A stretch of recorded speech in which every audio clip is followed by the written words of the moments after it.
Masayang araw po mga ka-PL. Nako, kung totoo man itong kumakalat na bali-balita ngayon sa social media mga kababayan, masasabi po natin na parang nasisiraan na po yata ng bait si Mr. President. Kung hindi man nasisiraan ng bait o baka napipiko na po mga kababayan.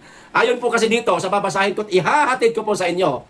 Ipinaplano di umano mga kababayan ni Bongbong Marcos na alisin lahat ng social media platform mga kababayan. Papayag ka ba? Ha? Lalo ka na kumikita sa mga social media platform. Papayag ka ba? Na aalisin di umano ni Bongbong Marcos itong mga social media platform na ginagamit ngayon ng ating mga kababayan para sila ay magkaroon ng hanap buhay. Dahil walang maibigay na trabaho ang kasalukuyang administrasyon dahil walang mga foreign investor na nagnanais na mamuhunan sa kanyang administrasyon. Tapos ngayon, di umano, pinaplano niya pang alisin itong mga social media platform na ito. Mga kababayan, papayag ba kayo? Ano? O ito po ang balita. Marami tayong maapektuhan ito, mga kababayan, kung totoo itong balita na ito. Eh sana hindi, para hindi magaya sa Nepal ang ating bansa. Naku po, delikado. O ito po ang balita, mga kababayan. Basahin ko po, pero bago ko po ipagpatuloy, pasensya na. Makikisuyo po muna sa mga hindi pa po nakasubscribe. Baka naman po at paki-click na rin ang notification bell para updated sa lahat ng upload at huwag niyo pong kalimutan. Paki-like at paki-share po itong video para malaman po ng ating mga kababayan na ito di umano ngayon ang pinaplano ni Bongbong Marcos. Okay, maraming salamat po. O ito na. Now, shout down! Social media! O, kita nyo na? Pag-aaralan umano ang pag-shutdown sa lahat ng social media platform sa bansa. Dahil dito, umano, nang gagaling ang mga maling impormasyon, lalo na sa issue sa flood control mga kababayan. Kita nyo na ha? Ipapa-shutdown ko ang buong social media platform at isa na doon ang Facebook dahil dito nagsisimula ang maling impormasyon. Yan di umano ang sabi ni Marcos Jr. mga kababayan. Dahil daw sa mga maling impormasyon patungkol po sa issue ng flood control project na mayroong mga anomalya. Teka, hindi po sa kung sino lang nanggagaling ang bali-balita, Mr. President, tungkol sa maanumalyang flood control project, hindi po sa mga kagaya naming pobre. May mga nagsasabi ho na mga kaalyado ninyong politiko, si Saldico, at iba't iba pang mga kontraktor, tinuturo ho si Martin Romualdez at nadadawit ho ang pangalan ninyo. Maging si Gutesa na isang surprise witness sa Blue Ribbon Committee hearing, tinuturo din yung pinsan mo. At nadadawit din po ang pangalan ninyo, Mr. President. Hindi po galing kay Juan de la Cruz lamang na isang simpleng mamamayan na ang trabaho ay magtataho ang gumagawa-gawa ng istorya patungkol sa maanumalyang flood control project, kundi isa na po nagsisipagsalita itong mga elected official katulad po ni Congressman Leandro Leviste at ni Kiko Barsaga, ni Edgar Irice. Tulad ngayon, ayan, napakarami nilang sinasabi tungkol sa flood control project. Sila ba'y maituturing na kagaya namin ay isang simpleng mamamayan lamang? Hindi po. Mga elected official po ito. Sa pamamagitan ng social media platform nila, inilalahad ang kanilang mga nalalaman. Kasi nga, hindi na ito pinapakinggan sa iba't iba pang mga pagdinig na ginagawa dyan sa Senate Blue Ribbon Committee. Kaya nga isipan nila, social media platform. Kaso, sadyang napakarami talagang nakasubaybay sa mga taong ito na nagsisiwalat ng katotohanan, hindi maiiwasan na i-share ito ng ating mga kababayan. Itong mga isinisiwalat ng mga elected official na nagsasabi lamang ng katotohanan patungkol sa flood control project. Mr. President, huwag niyo pong idadamay ang lahat ng social media platform, lalong-lalo na ang FB. Mababalikan po kayo ng ating mga kababayan. Ha? Yan ba gusto ninyo mangyari? Magaya ang Pilipinas sa Nepal? Di ba mga kababayan, ang isa sa mga pinalagan o ikinagagalit ng mga kabataan sa Nepal dahil di umano'y tinanggal ang kanilang mga social media platform. Ito rin yata ang gustong mangyari nitong si Bongbong Marcos, mga kababayan, na magkagulo ang Pilipinas. Gagayahin niya siguro ang nangyari po sa Nepal. Aalisin itong mga social media platform na maraming kababayan tayo dyan na kumikita ng pera kahit papaano nagiging masaya yung kanilang pamumuhay, yung kanilang paghahanap buhay dahil kumikita sila ng pera sa social media platform. Wala na nga kayong binigay na trabaho sa mga kababayan natin, pati ba naman yung social media, aalisin nyo pa? Baka nga, gustong mangyari nitong si Bongbong Marcos, mga kababayan, alisin lahat ng social media platform sa bansa para magaya tayo sa Nepal. Magalit tayong lahat. Magwala ang mga kabataan, higit sa lahat, ang mga kumikita sa social media. Ngayon, kapag magulo na, mga kababayan, maaari na siyang magdeklara ng martial law. O di, mananatili po siya sa pwesto. Napakarami ho nilang ginagawa ngayon, mga kababayan, para pag-ingatan lang po ang kanilang sarili dahil oras na matapos po ang kanilang termino, mananagot ito sila sa batas. Anong ginagawa nila ngayon? Natatakot sila na maging presidente ang Inday Sara. So ngayon pa lang ginagawa na ho nila, ay matagal na. Noong mga nakaraang taon pa, hindi lang itong taon na ito. Sinisiraan nilang pangalawang Pangulo. Hanggang sa humantong na nga ito sa impeachment. Napakarami ng impeachment complaint ngayon laban sa ating pangalawang Pangulo. Kasi gustong-gusto talaga nilang mapa-impeach itong ating pangalawang Pangulo at mapakulong pa nila, mga kababayan. Di ba kayo maliwanag po na pagprotekta po ito sa kanilang mga sarili? Dahil sila nga ay mga pinangalanan na sangkot sa pagnanakaw, sangkot sa korupsyon, sangkot sa manumalyang flood control project na pagdating ng araw, na kapag kasi BP Inday Sara na naging presidente, mapapanagot sila. Yan pa lang yan. Isa pa lang yan isa sa mga kinatatakutan nila. Ngayon, pati ba naman ang social media platform sa ating bansa, mga kababayan, aalisin pa nila? Dahil mapakarami pong mga impormasyon, mga ebidensya, ang kumakalat ngayon sa social media at nagpapatotoo na sangkot sila sa mga nakawan. Isa yan, mga kababayan, sa dahilan. Kaya ayaw nila na manatili itong social media platform na ito. Lahat ng mga platform sa ating bansa, natatakot sila na nakakapag-ipon tayo ng mga ebidensya laban po sa kanila. Di ho ba? Ano ito? Nasa diktatorya na ba tayo, Mr. President? Na pati ang social media platform na siya na lang ang ginagawang boses ng ating mga kababayan patungkol sa korupsyon na nangyari sa ating bansa, aalisin mo pa? Subukan mo. Gawin mo. Kung totoo man itong kumakalat na ito, gawin mo na sa lalong madaling panahon, Mr. President, na makita po ninyo ang hinahanap ninyo. Siguradong maraming magagalit ng mga kababayan natin. Unang-una na dyan, ang mga influencer, kahit na hindi ito mga tinatawag na political vlogger, sila yung mga influencer lamang na nagpapahayag lang ng katotohanan sa kanilang mga nakikitang korupsyon sa ating bansa, baka magalit po sa inyo. Pati na yung mga kumikita sa social media, itong mga online seller, ito na nga lang, ang nag-iisang inaasahan ng ating mga kababayan para kumita ng pera, tatanggalin nyo pa. Wala na nga kayong maibigay na trabaho sa ating mga kababayan, pati ang SOCMED, aalisin pa ninyo. Maraming magagalit niyan, Mr. President. Magkakagulo itong Pilipinas. Ito ba gusto mo mangyari? Nagtatanong lang naman po. Gusto mo ba talagang magkagulo ang Pilipinas, Mr. President? Para makapagdeklara kayo ng martial law? Nagtatanong lang po Mr. President. Nagtatanong lang po. Kung totoo man ito, sigundahan mo. Sigundahan mo ng panibagong statement para maliwanagan ang ating mga kababayan kung ano talaga ang pinakadahilan mo. Sinasabi nyo lang ho dito, dito nagmumula ang fake news. Fake news ba yung sinasabi ni Congressman Leandro Leviste? Fake news din ba ang sinasabi ni Adrian Bersamin na kalyado ninyo na di umano kayo nagkaroon ng conversation patungkol sa mga kickback? Naniniwala kami doon, Mr. President. Hindi namin sinasabing fake news yun. Kasi sinong kaalyado ninyo ang maglalakas loob na sabihin ang katotohanan na kayo meron ding kickback di umano at meron kayong conversation ni Adrian Bersamin? Adrian Bersamin yan. Kaalyado nyo yan. Tapos biglang bumaliktad na. Nagsasabi lang ng katotohanan, fake news na. Dahil natatakpan na kayo ng napakaraming mga iskandalo, Mr. President, pati social media platform, idadamay nyo na. Baka nakalimutan ho ninyo, Mr. President. Marami na sa ating mga kababayan ang malayo po sa pamilya. Lalo na itong mga OFW. Pag inalis po ninyo ang mga social media platform na ito, madadamay din po itong mga platform na konektado, lalong-lalo na dito sa Facebook, itong Messenger. Konektado itong dalawa. Yan ang ginagawang pangunahing komunikasyon ng ating mga kababayan abroad sa kanilang mga kababayan na mga OFW. Kahit hindi OFW, kahit hindi mga nasa abroad, maging dito lang sa ating bansa, malayo si Mrs., malayo si Mr., malayo ang mga anak, malayo ang mga paryente. Ito ang pinakakomunikasyon. Messenger, baka madama ito. Mr. President. Halimbawa, naalis ninyo itong social media platform na ito lahat sa ating bansa. Palagay ninyo, hindi po lalaganap. Ang mga katotohanan tungkol sa korupsyon, palagay ho ninyo, hindi po maipapakalat itong mga ebidensya. Baka mas lumala pa ho, Mr. President. Yung ibang kababayan natin, lalong-lalo na mga politiko, na may mga nalalaman tungkol sa korupsyon na nangyari ngayon sa ating bansa, kahit paano nangingilag pa sila na i-post lahat ng mga ebidensya sa kanilang mga social media platform. Nangingilag pa sila. Kahit paano, meron pa silang takot. Kapag kainalis ho ninyo, itong mga social media platform na ito, lalaganap ang mga GCs, mga chat group. Doon na ilalaglag lahat ng mga ebidensya na mas nakakatakot pa na hindi kayang ilabas sa mga platform na nanais ho ninyong alisin. Di ba, mga kababayan? Subukan nyo lang to. Sige, gawin nyo. Huwag ho kayong matakot. Mr. President, konting push na lang. mapupush ka na rin.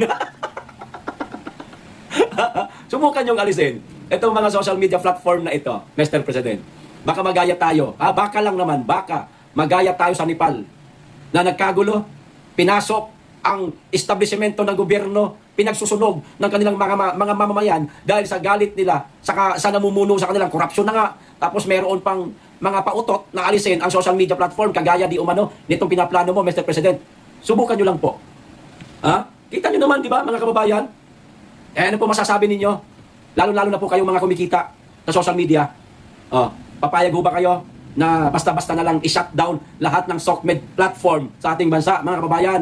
Sagot po, paki-comment po at paki-like para malaman po ng ating mga kababayan kung totoo man ito, Mr. President. Naku, mag-isip po kayo.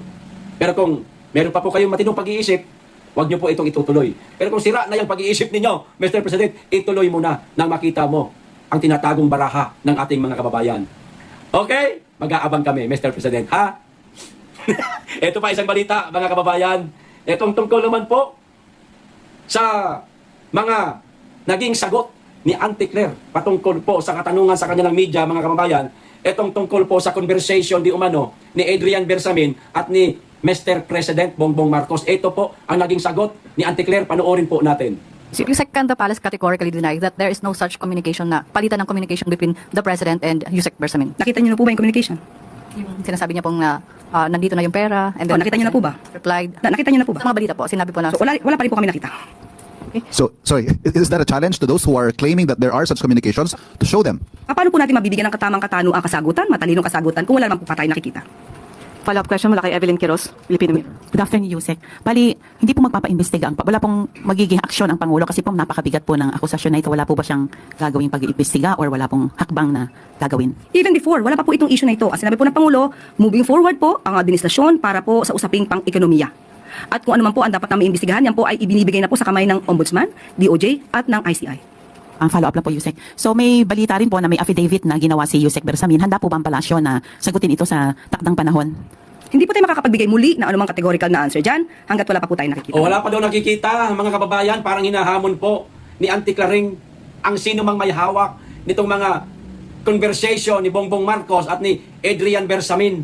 Kung sino man ang may hawak niyan ngayon, ilabas nyo na. At hindi daw makapagbibigay si Auntie Claring ng matalinong pahayag ba? Matalino pa binanggit.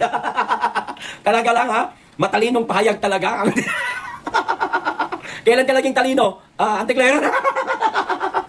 Sa palagay ko, walang taong matino ang ipagtatanggol ang amo niya na napuno na ng anomalya, napuno na ng iskandalo. Dahil sa mga anomalyang flood control project. Walang matino. Kaya nga yung iba, nagsipaglayasan na, ibang mga appointee ni Bongbong Marcos kasi nahihiya na, ikaw na lang ang nariyan, Auntie Claire. Tapos maghahanap ka ng ebidensya, Malacanang kayo. May kapangyarihan kayo. Presidente ang amo mo. Mismong si Adrian Bersamin ang may sabi, kaalyado ng Pangulo yan. Bakit di nyo tawagan si Adrian? Hingin nyo ang kopya. Sige nga, ba't di nyo tawagan si Erice? Ba't di nyo tawagan si Libiste? Lahat ng may hawak nitong conversation ni Presidente Bongbong Marcos at ni Adrian Bersamin. Ba't di nyo tawagan? Hingin nyo ang kapirasong ebidensya na makapagbigay ka, Auntie Claring, ng matino at matalinong paliwanag. Matalino pa binanggit mo? Matalino ka ba? Matalino ka ba? O, diba? Ayaw nilang hingin, mga kababayan. Palagay ko lang ayaw ho nilang hingin yung text message ni Bersamin at ni Marcos, ayaw hingin itong palasyo. O mismo kahit si Auntie Claire na lang, natatakot sila baga na hingin itong conversation na ito kasi po sigurado, sampal ito na malaki sa kanila. Sila po ang tatamaan nito. Kita nyo ginagawa nila ngayon. Kapag ka alam hong sa pool sila, kapag ka tatamaan sila, kapag ka sa kanila po, ang latay, mga kababayan, wala ho silang pakialam. Kasabihin lang nila, bakit? Meron na bang ebidensya? Meron na nga nagsasabi O ba't di nyo gawan ng pagdinig o investigasyon? Imbestigahan nyo si Bersamin. Imbestigahan nyo mismo ang Pangulo. Silipin nyo ang kanilang mga conversation. Nang malaman mo, Auntie Claire, kung gano'n katotoo yung mga lumalabas na balita patungkol dyan. Hindi yung ngawa ka ng ngawa, kahit totoo na nga, pilit mong sinasabing walang katotohanan.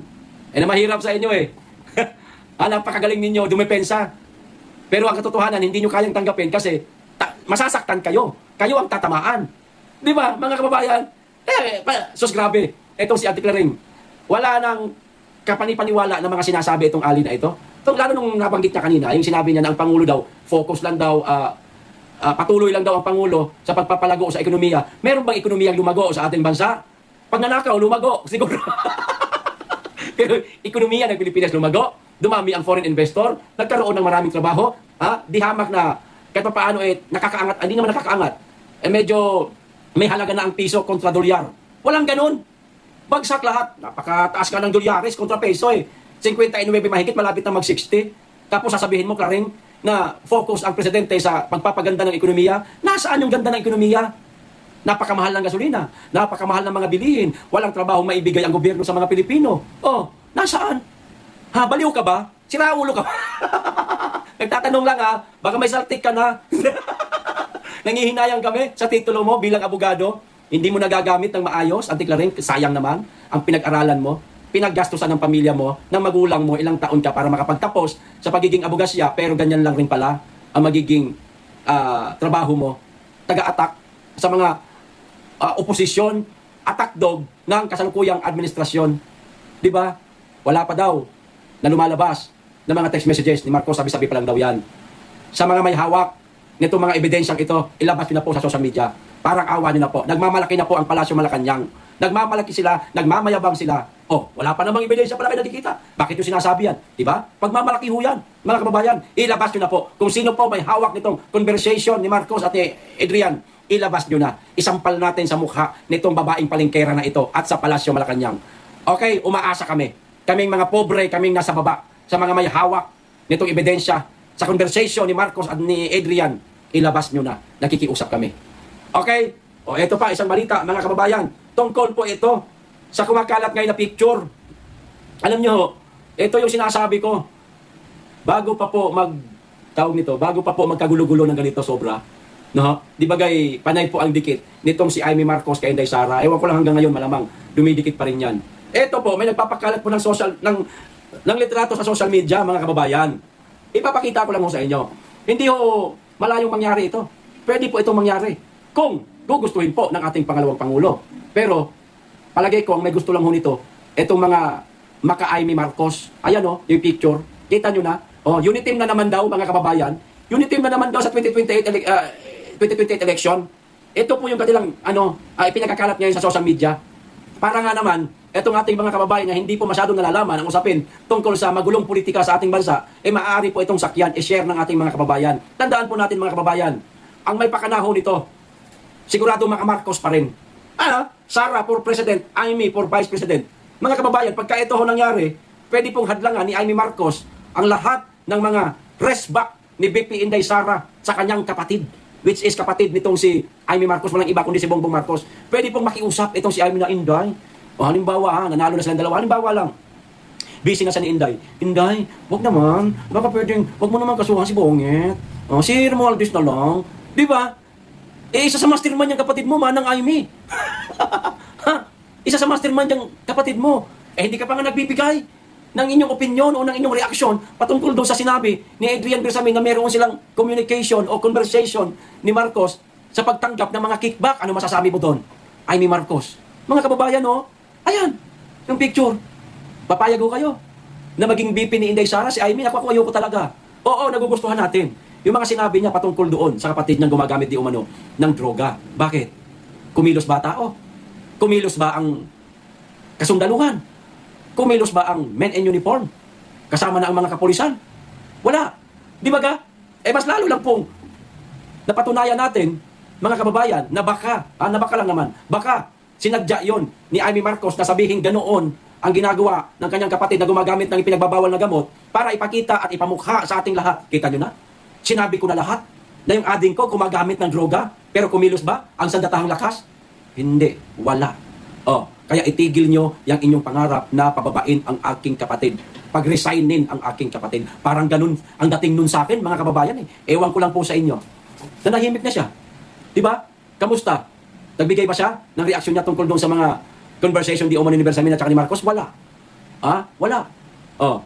Ewan ko lang po kayo kung ano po sa palagay ninyo yung mga ginawa ni Amy Marcos. Maaaring masarap sa tenga, pero para sa akin, sampal yon sa ating lahat ng mga DDS. Kita nyo. Ito yung gusto nyo, di ba? Ilabas ko na gumagamit ng droga ang kapatid ko, pero nananatili pa rin kay Bonget ang suporta ng sandatahang lakas. Parang ganun ang gusto niyang palabasin doon, mga kababayan. Kasi ang sandatahang lakas walang kilos Hindi gumalaw Samantalang napakaraming Pilipino na nandidiri na sa presidente natin dahil sa pagiging gumagamit nito di umano ng droga, no? Nandidiri na yung ating mga kababayan, pero nananatili pa rin.